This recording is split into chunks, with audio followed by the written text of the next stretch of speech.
The book had been out for 3 weeks before Elias Boateng realized his father had read every word of it. Not just read it, studied it. The way a man studies a map of a country he has been trying to reach his whole life, turning the pages back, marking the margins, sitting with a dictionary on the kitchen table in a house that still smelled of palm oil and old wood, and the particular quiet that fills a home where a man lives alone. Elias did not know any of this the night his debut novel launched at the Broad Street bookshop in downtown Cincinnati. He stood at the podium in a room full of people who had come to celebrate him, and he still did not know. His father, Joseph, was seated in the back row in a pressed grey suit that was 15 years old, but had been ironed that afternoon until it held a crease as sharp as a new page. Elias saw him there and smiled, the polite, slightly pained smile of a son who loves his father and has long since stopped expecting to be understood by him.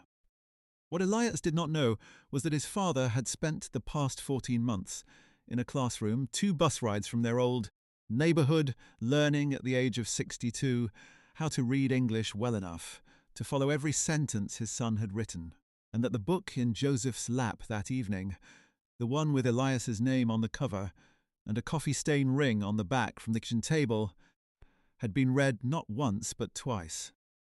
If you have ever had someone love you in a language they had to learn from scratch just to reach you, you know what this story is about.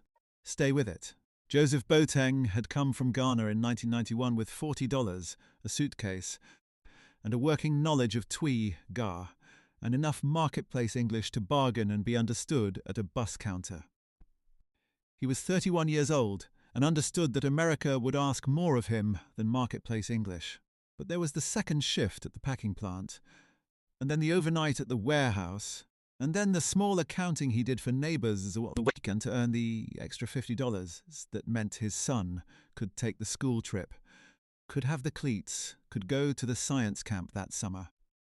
There was always something more urgent than learning to read the language fluently. He had managed.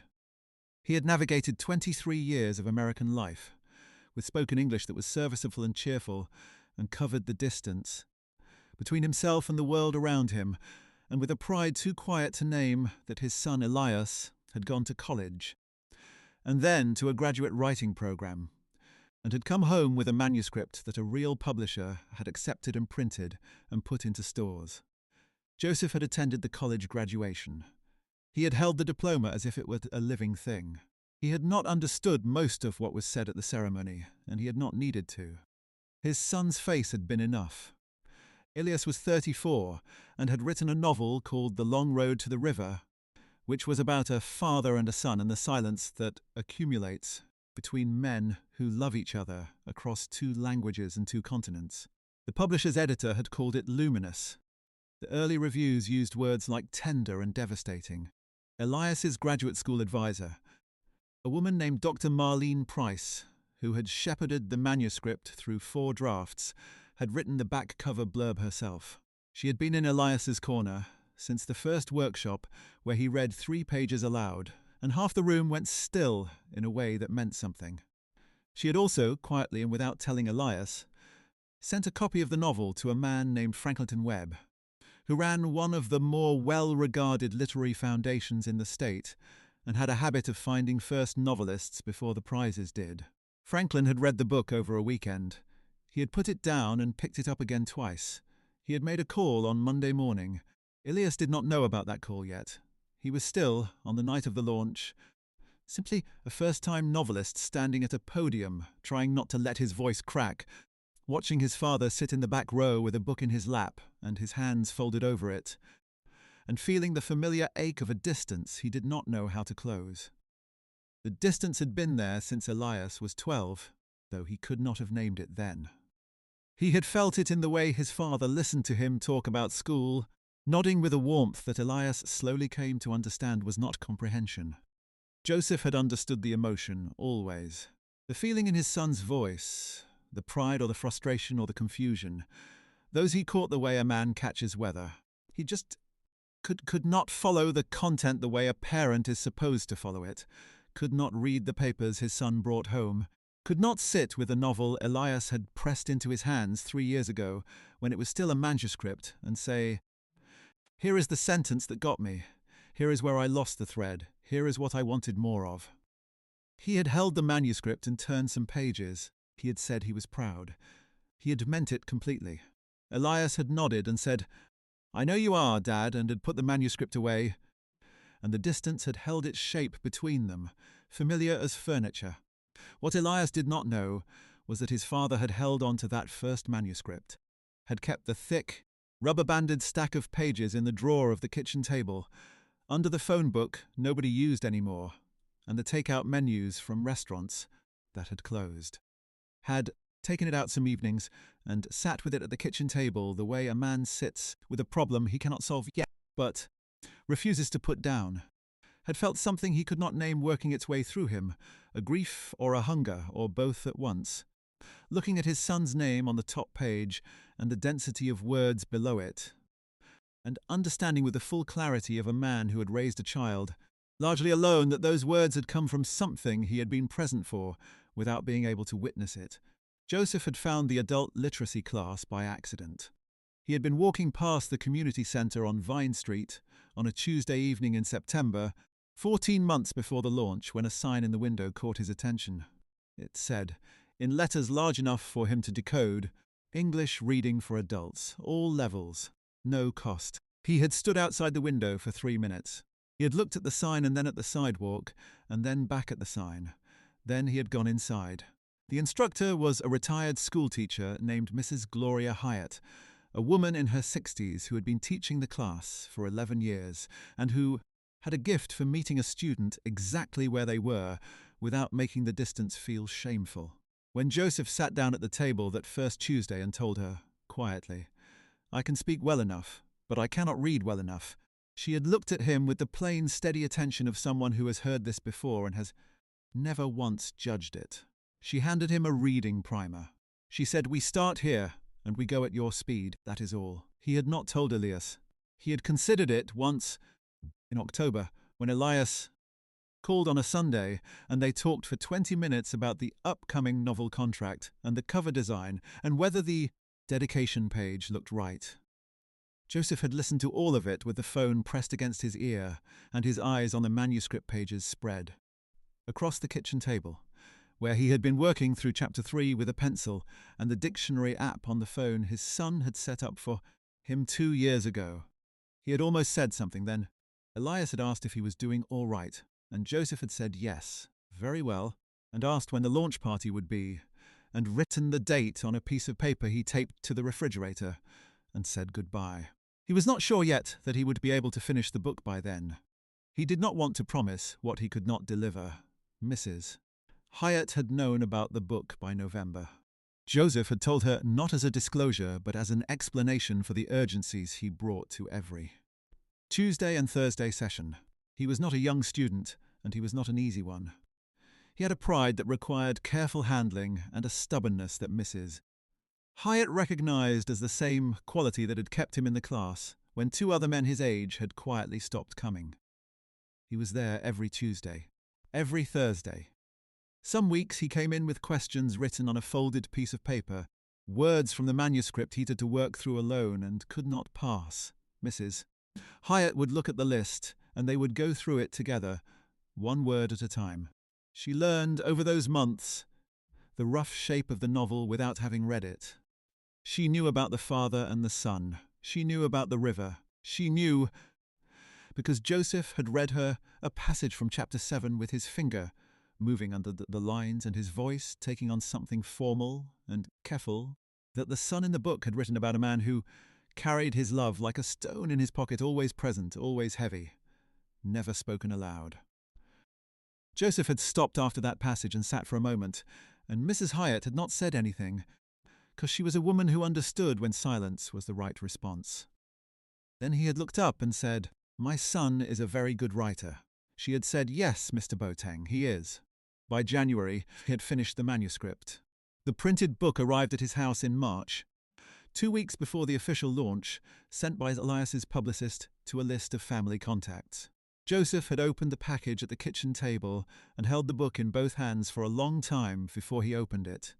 It was the same story he had read in manuscript, but it was different in the way that a thing is different when it has been made final, when the words have been set and bound and given a cover and put out into the world with a person's name on it.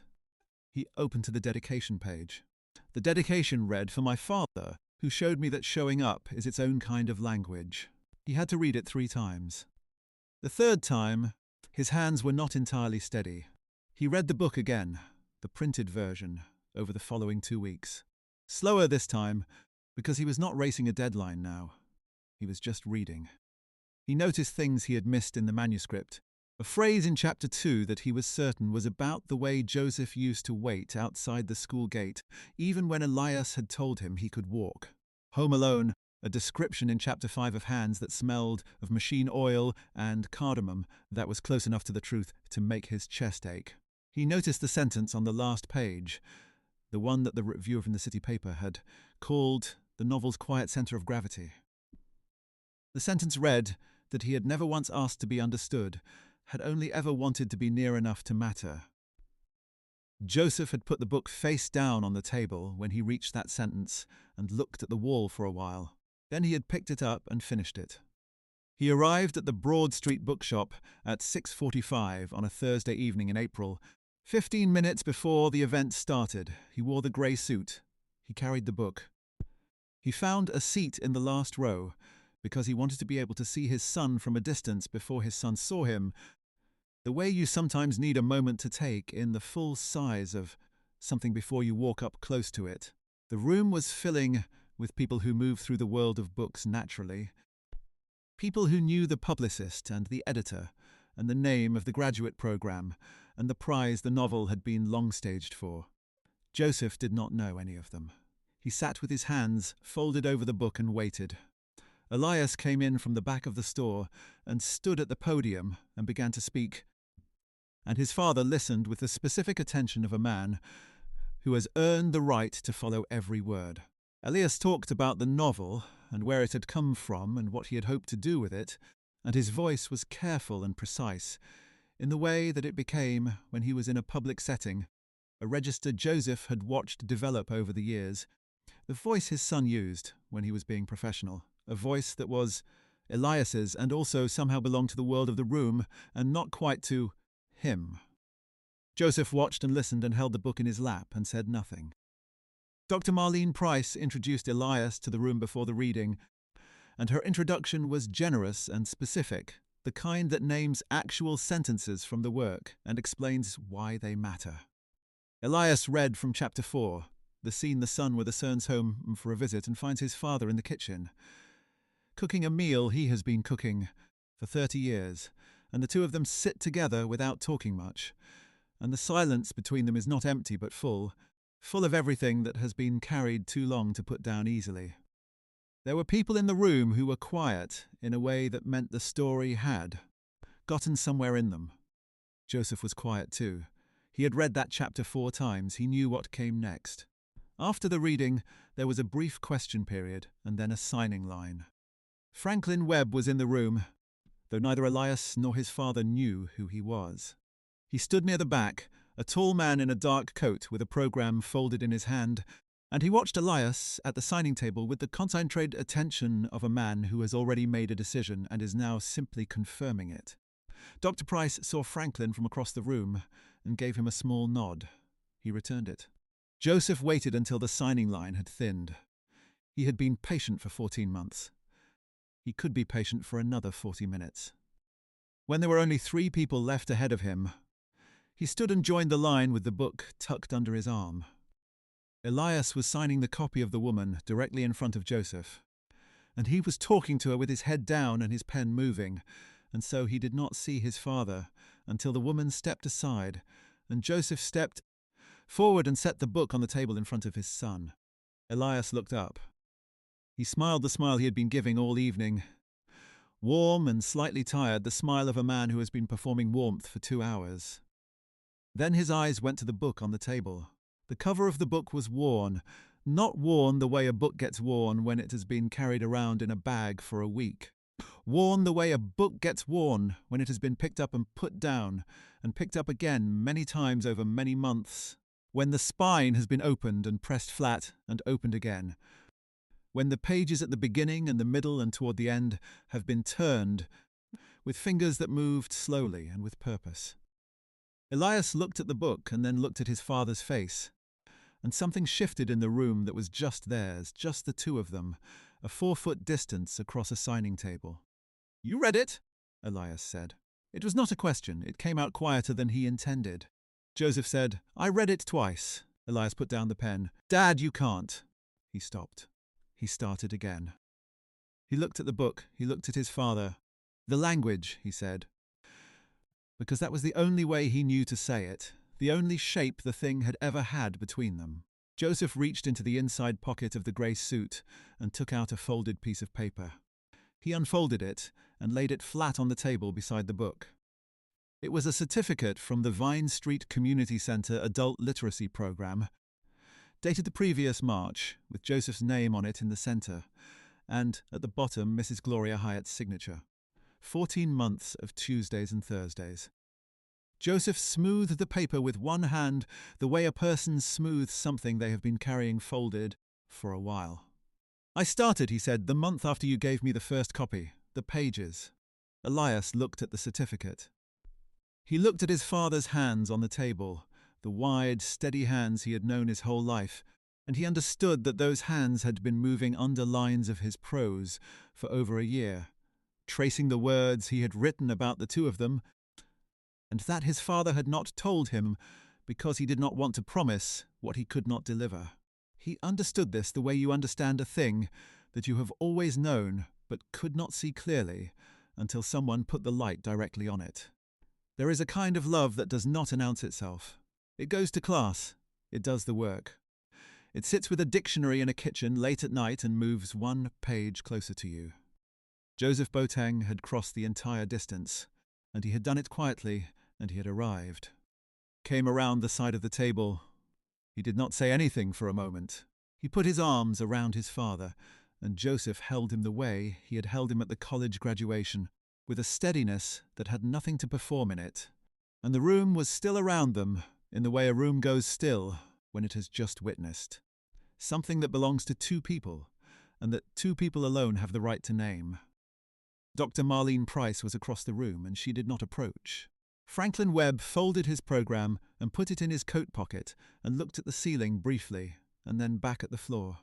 The three people who had been waiting to the side for their books quietly did not move. In the days that followed, the story found its way out the way these things do. A bookshop employee had been nearby. A friend of Elias's had seen the moment from across the room and written about it afterward. By the following week, the novel had moved into a second print run. Franklin Webb called Elias's agent and made an offer from the foundation, a 2-year fellowship, enough to fund the next book without Elias needing to teach 4 sections of freshman composition while he wrote it. The novel was named to a prize long list in late April, which Dr. Price had suspected might happen, and had said nothing about so as not to add pressure to an event that was already full enough with its own weight.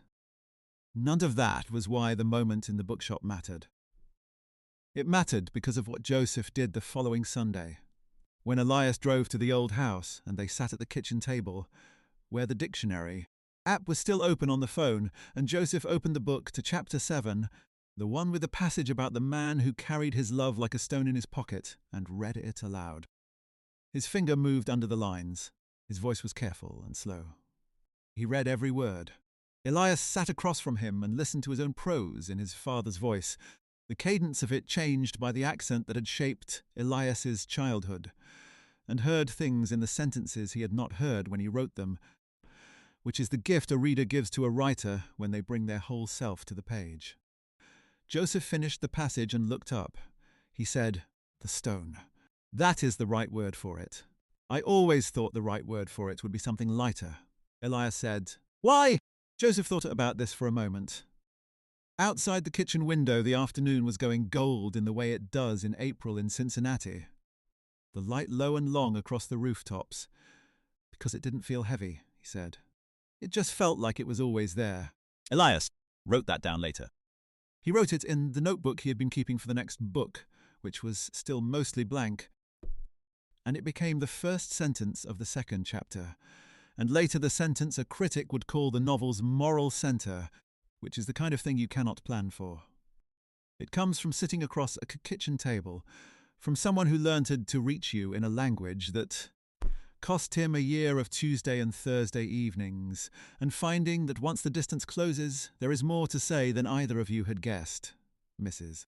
Gloria Hyatt received a handwritten note from Elias 2 weeks after the launch. She kept it in the folder she used for the letters students sent after they left the class.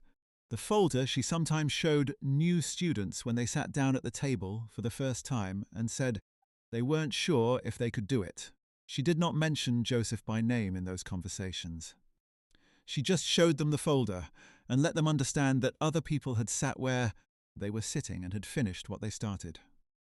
Joseph came back to the community centre the following September, not as a student. He came as a volunteer.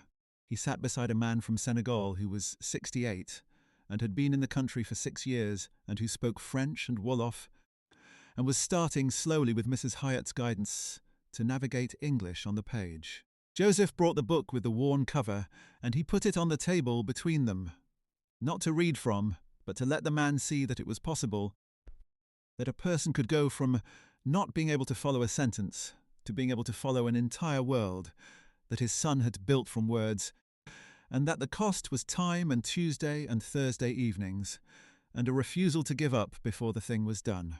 The man from Senegal looked at the book. He looked at Joseph. He nodded once in the way that needs no translation. The book sat on the table between them as the afternoon class filled up, and Mrs. Hyatt called the room to order. The spine was soft. The pages at Chapter 4 and Chapter 7 were feathered at the edges from being opened so many times. The dedication page had a faint fold across one corner where a hand had pressed it flat and then smoothed it again. The way you press down something you want to make sure stays open, stays visible, stays the way it is. Elias was 300 miles away that afternoon, in a residency apartment in a city he did not yet know well, sitting with a mostly blank notebook and the first 10 pages of the second book, which was about a father who learned something late and a son who found out just in time, and which he was just beginning to understand how to write. He was thinking about his father's hands on the dictionary app, about 14 months of Tuesday evenings, about a certificate in the inside pocket of a grey suit ironed until it held a crease as sharp as a new page. He was thinking about the right word for a love that is always there. He wrote the first line of the new chapter, and then he stopped and read it back to himself, and then he kept going. He thought about what his father had said at the kitchen table, the stone that didn't feel heavy, because it was always there, and he understood something about how people carry each other that he had been circling for years without finding the right angle to approach it from. When you love someone across a distance, the weight of it becomes ordinary.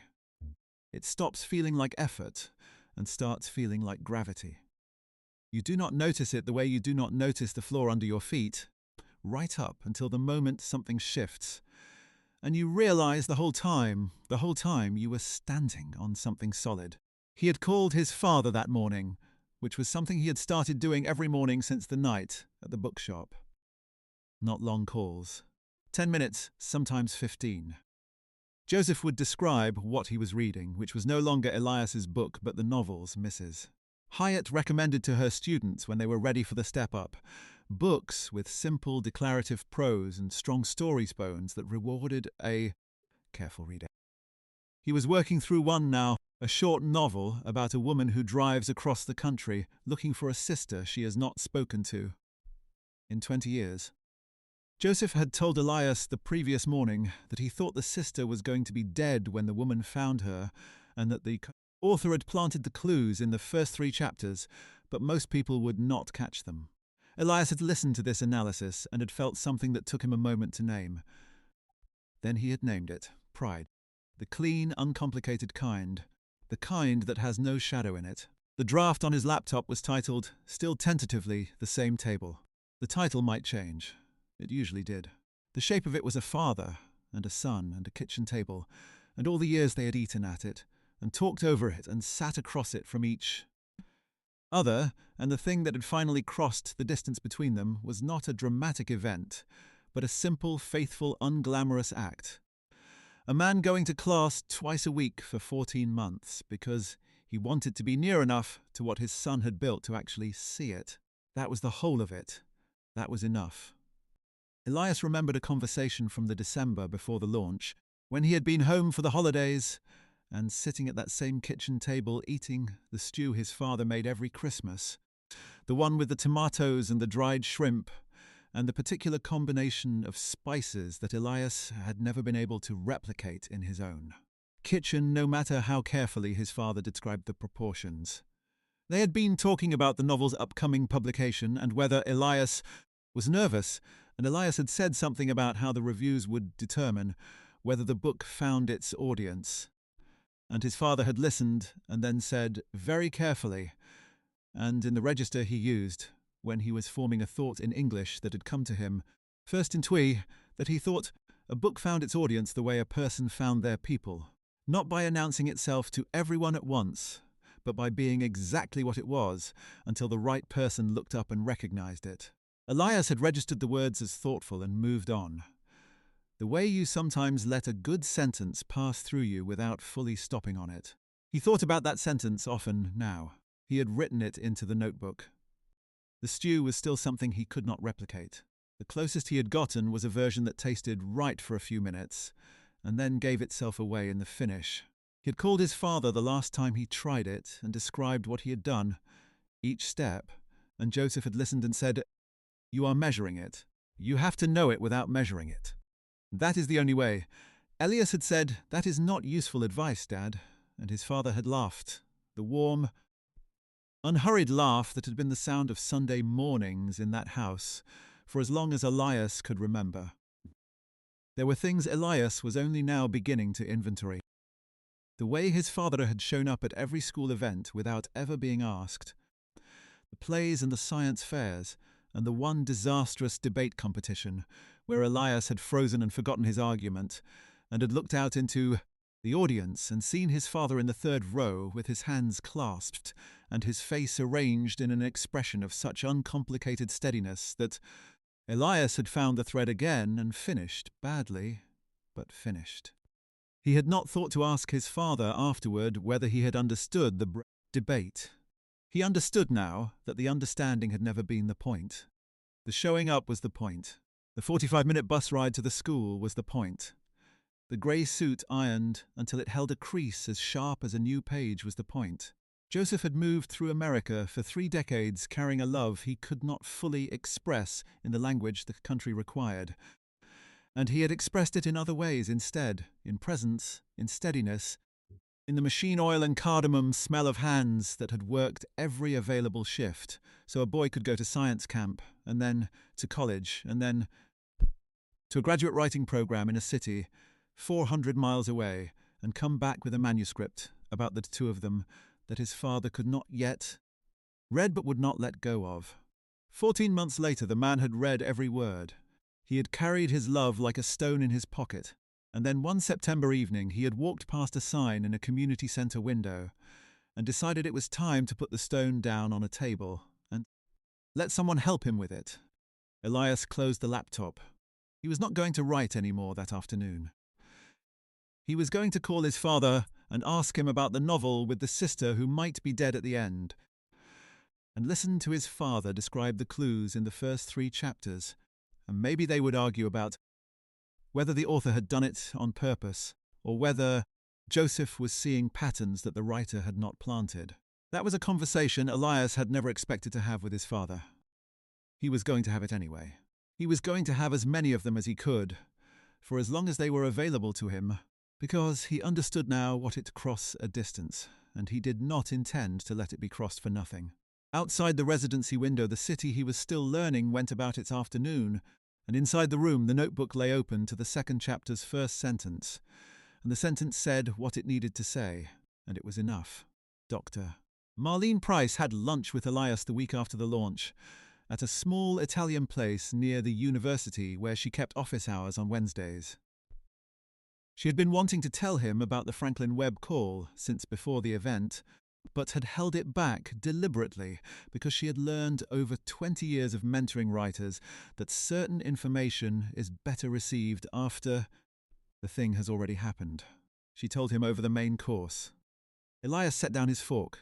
He picked it up again. He asked how long she had known. She said since January. He asked why she hadn't told him. She said because you were nervous enough already, and also because I wanted you to have one night where the only thing that happened was the thing with your father. He looked at her across the table for a moment. Then he said, "Thank you," and she nodded, and they finished their lunch. Franklin Webb's foundation had been funding first and second novelists for 19 years. The fellowship was not the largest of its kind, but carried a particular prestige because of who had accepted it early on and what they had gone on to do. The check would cover Elias's rent for 2 years with a stipend beyond that, which meant he could write the second book without the grinding arithmetic of 4-course teaching loads and adjunct hourly rates. He called his father that same evening. Joseph listened to the description and said, "This is because you did the work. The money is because you did the work." Elias agreed that was probably true. Joseph said, "I want you to put some of it away." Elias said he would. Joseph said, "Not little." Elias said, "Yes, Dad." They laughed, both of them, the laugh of a father and son who have arrived after years of circling at the easy ground. The second print run of the novel sold through faster than the first. The prize long list became a short list in late May. Elias found out from his agent and called his father first, before the publicist, before Dr. Price, before any of the friends from the graduate program who had been following the book's progress with the specific investment of people who understand how rare the thing is that has happened and who are genuinely glad for it. He called his father and said, "They put it on the short list." Joseph said, "Which means?" Elias said, "It means there are 5 books left and they choose one." Joseph was quiet for a moment. Then he said, "5 is good odds."